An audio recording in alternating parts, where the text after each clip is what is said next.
Today, June 19, 2024, I sought an audience with the President and tendered my resignation as the Secretary of Education effective July 19, 2024.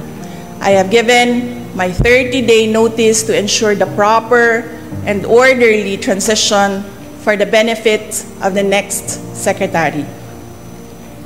Mga kababayan, ang aking pagbibitiw ay hindi lulan ng kahinaan, kundi dala ng tunay na malasakit para sa ating mga guro at kabataang Pilipino.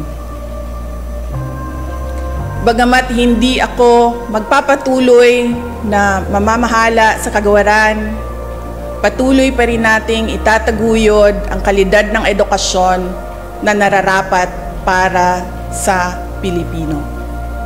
Hindi man ako ang tumatayong kalihim ng edukasyon, mananatili akong isang ina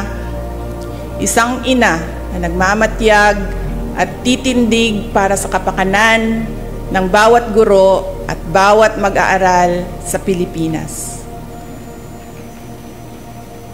Para sa isang matatag na Pilipinas. Mga kababayan, lahat ng ating ginagawa ay para sa Diyos, sa bayan, at bawat pamilyang Pilipino. Syukuran.